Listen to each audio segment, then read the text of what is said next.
welcome to this episode of the Virtuous Woman show. My name is Sheila Juma, and we're so happy to be hosting you this wonderful Sunday evening. We hope you've had a great Sunday, a great week from wherever you're watching us from. Please do tell us where you're watching us from tonight. We'll be glad to hear the different areas that we are reaching this evening. Like I said, my name is Sheila Juma, and today we are hosting a lovely lady who has a story of restoration, and I cannot wait for you to hear and to be inspired and to learn from her. But before we do, as always, we would like to ask you to engage with us on our social media platforms. We are the Virtuous Woman show on Instagram, on Twitter, on TikTok, and on YouTube and Facebook as well. Go ahead, subscribe so that you don't miss any of our episodes that we air as we go along. If you're watching this online, go ahead and share this broadcast. Ask someone to come and be blessed with you. Don't be blessed alone. It's going to be an amazing, amazing show this evening. We are shooting today's episode at the Kingdom Point Apartments here in Nakuru. And so if you're looking for a place to buy a house, to rent a house, this is the place to be. It's very serene, very modern, very up class, and this is an amazing place for you to come and check out. Like I said, we have an amazing lady on set with us. Her name is Lydia Chelimo, and she'll be telling us more about herself and her story. Karibu sana. Thank you very much. We're very happy to have you today. Maybe you can just look at that camera and let us know who you are and what you do. My name's Lydia Chelimo, previously known as Lydia Muhonja. Thank you. I work as a baker. That's really beautiful. Thank you. You work in Nairobi, Nakuru? In Nakuru. In Nakuru. Do you have a bakery? Yes. Okay. So, tunaweza kuja kununua keki wapi? For now, I'm not doing cakes. Okay. But if you want a cake, I can do one. Oh, okay. Yes. Beautiful. Karibu sana. You have a very interesting story, and we normally like to start from the beginning. So maybe unaweza tuambia, where were you born, and how was your upbringing like? Okay. From the recollection of my childhood, I know I was born in Nakuru. Okay. Raised, let's just say in Kenya, because in a lot of places, shifting. I get you, yeah. Parents and their work, you understand? Yeah. So, partly Kitale, partly Njoro, partly Nakuru town, some of it Nairobi. I also got to spend some time in coast, like I've also lived in Meru. Okay. Machakos. Oh, you've lived in Kenya. You are a Kenyan. Thank you. You're a true Kenyan. How was it like moving around? I'm sure you changed schools often. I'm okay with it. Yeah. Maybe my parents were not okay, but I was okay because I love traveling. Oh, you do? Wow. Okay, then that was a good thing for you, Basi. Actually, after they stopped traveling, I continued. So how long have you been in Nakuru for? I'm breaking a record. This is like, say, 2016, 17, 18, 19, 20, 21, 22. Yeah, this is the longest you stayed in one place? Yes. Wow. Well, okay, then you have moved a lot. Were you in a Christian home? Were your parents born again? Yes, I was raised in a very, very good Christian family. Okay. We went to church. I even remember attending Sunday school and doing some worships and praises in the Sunday school. But as I grew, conflict between me and God grew. Okay, and what was the source of that conflict? Parents. All right, please expound, because there are very many children who are watching maybe, or young people, and they are in the same situation. You know, mzazi ni mzazi. And when you're raised in a Christian family, there are things and there are ways of doing things, and you do not break that system. Yeah. And I am a free spirit human being, and I felt huyu mzazi ananifungia kwa hii cocoon. I want to be more than a child in this house. What age was this when you started feeling like this? Actually, I was in Form 2 when I was forced to go to church. Okay. I started feeling it's a force because I did not recognize the relationship you're introducing to me. Okay. I felt it had to be personal. You are forcing, I used to tell my friends, my mom is forcing her God on me. But kitu nina appreciate kwa hiyo yote ya yeye forcing her God on me was the fact that she always said, do not, na akaishia akirudia, do not shut down that voice that is always ringing in your head. So as much as I used to rebel, there is a voice in me that used to say, you're doing what is wrong. Yeah. There's a consciousness that was just... And I didn't shut that voice. I used to do it knowing I am doing wrong. You know, the Bible is very true and it says, train up a child. True. In the ways of the Lord. Very true. Yeah. Because as much as I never agreed with her way, that way that I saw that was bad instilled something in me. Now, in Form 2 now, you're starting to have this struggle with church. And I stopped going to church. So even in high school, were you in CU? No. Actually, I also had a mentality about what was CU. I used to say in me, you are pretending. To them? And in me. Oh, okay. And I used to see those who were pretending to know and love God because I knew, my mom taught me, your actions, your words should go hand in hand. They shouldn't be two different things. When you say you love God, I need to see God in you. If I can't, then you're lying. So in school, wakati watu wako CU, I would see you're really praising God. You're really portraying God. Outside CU, you are a very different person. So I didn't like God because of that. Because of the hypocrisy. Thank you. Yeah. That is the term I used to use back then. Lakini sasa unajua, I had a screwed up mentality about God. Yeah. Because of the disappointments that God, from my view, I thought God was disappointing me. Wow. I felt betrayed in that relationship ya mimi kungangana kutafuta Mungu and my parent forcing me her kind of a God on me. Okay. Because kulingana na yeye, lazima uende church Sunday, lazima read Bible certain times, you abide to certain rules. And I felt, no, I have a different kind of God. I want something different from this God. Okay. Not this normal that we are used to. I felt I needed a God who is a friend, someone who can understand me. But my mother was introducing somehow, let's say, a parent, a God who is a parent. I've never had that perspective before. But God is a parent. He is. And your parent, when they are introducing you, they are introducing your God to you as a father. I needed a friend. My mother never told me, unaweza keti chini, useme maombi to God as a friend. My mother never told me, you can just sit down and pour your heart to God as a friend. She used to say, Mungu ni baba yako, atakuelewa. Like, really, I'm a child. I don't need a father. When you're talking to a child, you come down to their level. So I needed a God who can come down to my level. And this God, who my mother is portraying, doesn't do that. Wow. And that's what you felt. So I felt I'm not understood. And I broke from family norms, from Christian family. I broke. It wasn't abrupt. It was slow. Yes. So what are these things that you started to do as you broke away? I loved football. The school I went to didn't have ladies football. So I tried hockey, and let me tell you what happened. Niligongwa hapa na hockey stick. Nikachukua hiyo hockey stick nikagonga mwenye amenigonga kwa mguu. Kwa shule wenyewe. Kwa field. Yeah. And then I told coach, I'm done. So no sports for me. From there, because napenda football, I started doing more of being a spectator than participating.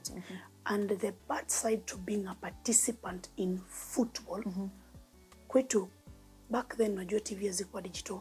So the only place to watch a football is either a public place or a bar. Yeah. So after school I started going to bars. Yes. What, you were in Form 2 at this point? After school now. After. This is now after school. After Form 4. I was a good child in school. Okay. My mom cannot tell you even one day when I misbehaved. We disagreed kama kawaida. But being disrespectful, never. So after school, this is when all this started. All right. I just told myself, me and church, me and God, we don't know each other. But your statement umesema, train up a child. Yeah. Even when I was drunk, I read the Bible. Actually, I read the Bible more when I'm drunk than when you were sober. Thank you. Because when I'm sober, I'm like, God, you're not my friend. When you're drunk, you're just not even in your right mind. No, I'm in my right mind. And I go and read the Bible. I'm actually reading the Bible. And I can tell you, the larger number of percentage of Bible nimeshika, it's because when I was drunk. It is not when I was sober. That's very interesting. So now you start going to the bar to watch football. Yes. And you started just as going to watch football. No, I was intentional. You wanted to go and watch football and take alcohol. Oh, wow. And then now how does that escalate to now the addictions and stuff like that? You know, you start with 1 spoon, 1 glass, and you progress unknowingly. I can't say it was beer. It was genuinely intentional. I wanted to drown in all these things that are not of God. I was trying so hard to pull away from God. Wow. But every time I'm pulling away from him, this same alcohol is bringing back me back to him. Because wakati narudi kwa nyumba saa 9 ya asubuhi ama saa 10 na naingia kazi 8, I don't sleep. Naweka nyimbo za Rose Muhando na Christina Shusho, Don Moen, Michael Will Smith, all the gospel that I've been raised with. Na nasoma Bible. Na na disturb neighbors with very loud gospel music. And I am not saved. And you're drunk? Pole pole. So after that, my cousin died. That was where everything started changing. Nika attend the wake and I was drunk. Nimevaa hood, niko na chupa kwa mfuko. I'm just calm. Watu wa church wakakuja. The door. My uncle anashiriki the door pale jua lako. So when they came, I felt this environment is not conducive because I am drunk. I left. Nikitoka, nikapatana na a mother anaitwa Mama Jess. Nikamuuliza, Mama Jess, unaenda wapi? Akasema naenda kutafuta transportation ya, alikuwa anaitwa Muhonja. Ya Muhonja, tujue venye tutafika burial kwa Friday, Saturday. Nikamwambia, wacha tuende nawe because Mr. ikukaa hapa. Akaniambia, okay. As we were going, I met one young man called Pastor Isaac. Pastor Isaac, nikamwambia, then sikuwa najua anaitwa Pastor Isaac. Nikamwambia, mimi usinihubiria. I do not want to be preached to. Akaniambia, just make one promise. Nikamwambia, I'll make a promise and I can't break it. Kuja kanisani kesho. Nikamwambia, ilikoko Friday. Akaniambia, kuja kanisani Sunday. Nikamwambia, I will come. Trust me, I will come. I am a lot of things, but I don't break my word. Akasema, okay, I'm waiting for you. Nikamwambia, before that, I hope ampeangi mtu leso kanisani na mtaniambia nisiingie na longi. Akasema, no. Nikasema, fine, I'll come. So I wore my decent trouser and my decent t-shirt and went to church. Hakunisimamisha niongee, alisema to just say hi, and I said hi. As a visitor? Yes, and I sat. Kutoka hapo, the last time I took alcohol, I can remember, was that Friday evening when I met this man. After church, nikaenda kwangu, soba kabisa. Sikusoma Bible, sikufanya nini. I just slept. Kuamkia Tuesday asubuhi. From Sunday? Yes. Seeing like I woke up on Monday, went about my duties. So now waking up on Tuesday asubuhi. No one told me, no music, nothing. I just had a voice in my head and I told myself, I want to pray. Okay. I want to talk to God. And the first thing that came out of my mouth was like, God, I do not know how to pray. So I will say the Lord's Prayer and I'm expecting you show up. And he showed up. Wow. So you said, Our Father who art in heaven. Nikamaliza nikamwambia, at the end of the prayer, I am expecting you show up. He showed up. How? Nilikuwa nauza pombe. Hiyo pombe iliisha before time, nakaanga nayo mpaka 5. Before saa 5 ilikuwa imeisha and I was idle. And someone came and preached to me. And this person, as they were talking the word, I do not know what buttons they were pressing, but they were touching those vulnerable points in my heart, one by one, one by one. Mimi siongei, hata si react. I'm just like, I'm listening. From there, I started going to the closest church around, hapo tu. Nikaenda church. 8 months later, hapo, by the way, hiyo Friday ndio penye addiction yote ya bangi na pombe iliisha. Mimi kutoka, I cannot tell you, I know the struggles of living addiction. Yeah. So, your Friday when the pastor is inviting you to church? Yes, iliishia hapo. In fact, ile nilikuwa nao kwa mfuko hiyo siku, I didn't drink. Ile nilibakia kwa kichwa ndio iliisha na ikaisha. Wow. To date. And you can't pinpoint at the exact time that happened? I can pinpoint. Tulikuwa tunaongea kwa barabara saa 2 ya usiku. And the last time I took that alcohol before saa 2 ya usiku, yenye nilikuwa nao kwa mfuko nakumbuka nilitupa. Wow. I did not. And all he did was just invite you to church? To church. Wow. Aliniambia tu, promise me you will come to church on Sunday. And that was it. So hata ukiuza pombe Tuesday? I did not take any. And the temptation was not there? No. In fact, my friends were asking me, na leo niaje ukunywa? And I'm like, hata staki. Ati uko sure? Anambia, no, hata leo siendi party. I used to, nikimaliza, naenda party. Na bado hujaokoka? No. So it ended there. And then my journey for salvation ikaanza. Then... How did that journey... So at what point then did you get saved? The following year, Tuesday, hapo sasa, when this person was talking to me, nikaenda kanisani, ilikuwa tu hapo karibu. So upon attending that church, that's when I was led to another small prayer. And I started my journey there. Wow. Nikakaa hapo November, December, January, until when the following year, when Reinhard Bonke Ministries was coming. Katika hiyo miezi 8, I made a friend, a pianist. He's now in Nairobi. Akanifanya, you know, when you drink a lot of alcohol, vocal cords zako huharibika. Because when you're drunk, everyone knows, drunkards scream, they sing. So vocal cords zikaharibika. I was like singing in a very bad voice. So this young man trained me. Sauti kawa nzuri. To start singing in church? I used to sing, so ni sauti tu ilikuwa imekuwa hoarse. Like voice training now. Yeah. I did some voice training. And then I met another young lady, my friend also. Akaniambia, tuko na crusade, hata niko nishapewa flyer. Join us kwa hii worship. And that is how I joined the bandwagon ya Reinhard Bonke worship. From new convert to worship. I remember that day. Kwanzia kitambo, ningejaribu kusikiza MBCI, especially when Apostle was preaching, nilikuwa nasikia sauti ya kwa masikio like an irritation? No, unbearable noise. Wow. I couldn't listen to him preaching. Ningesikiza watu wengine wote but him. And my friend used to ask me, why? And I'm like, I don't know. That day, akiwa amesimama hapo, I told my friend next to me, I have never seen this man and I live in Nakuru. Let me turn. Nimwangalie. That is when everything now became okay. Ningeenda home, ningekaa MBCI na awe anahubiri nitasikia. Na unasikiza, na una understand. Yes.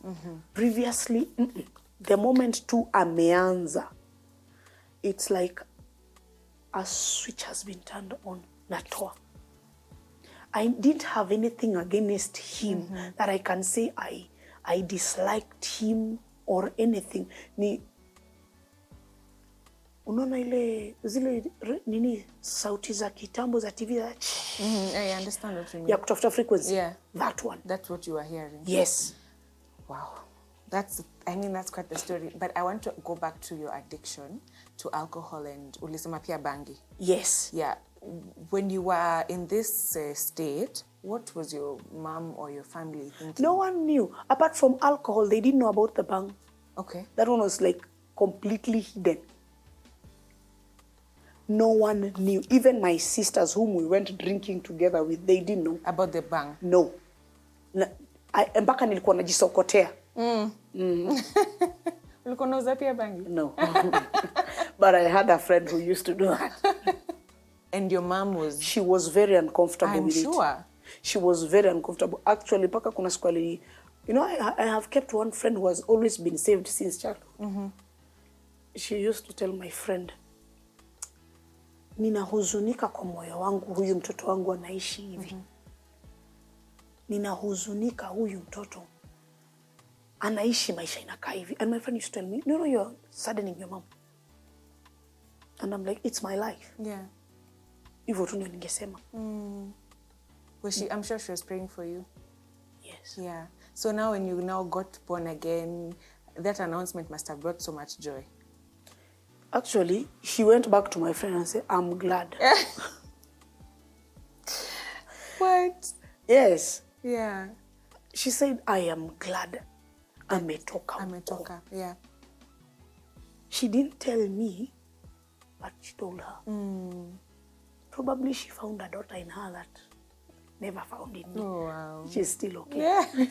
But I'm sure that was such a joyous moment for her.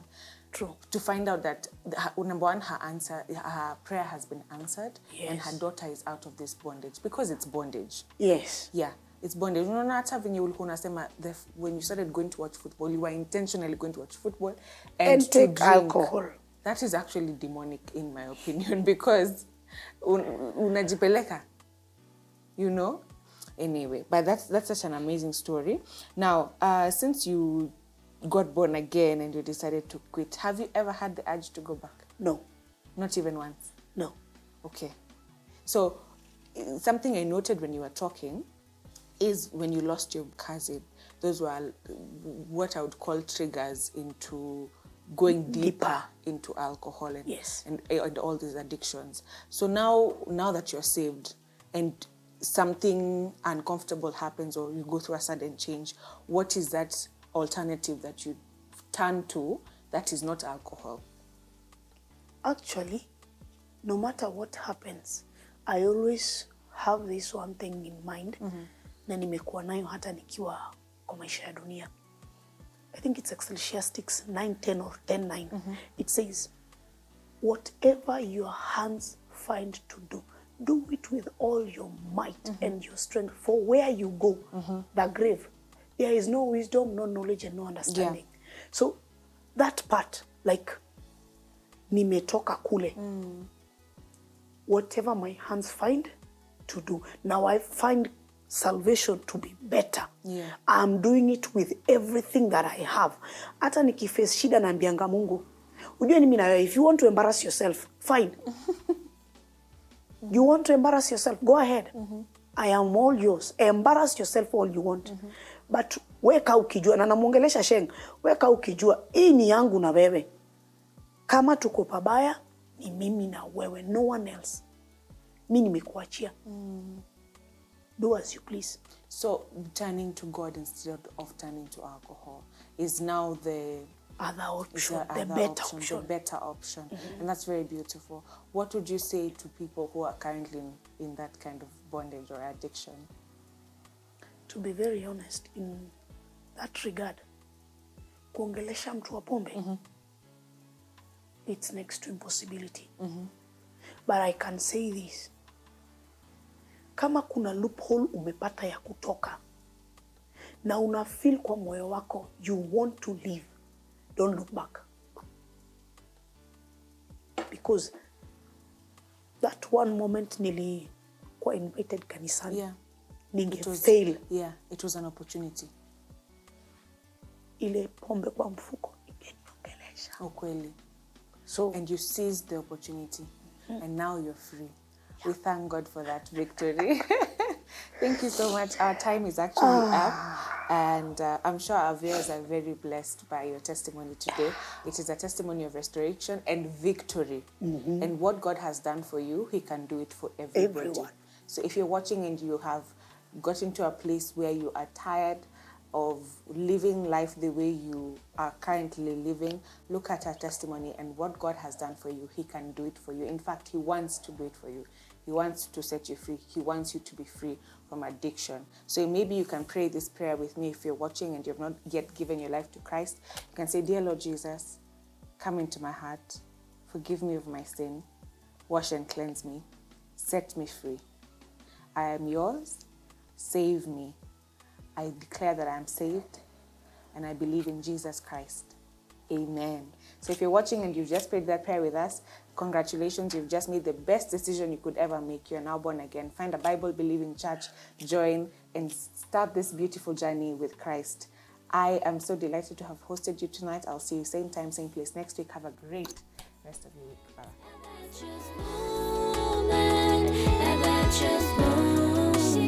She's a virtuous woman.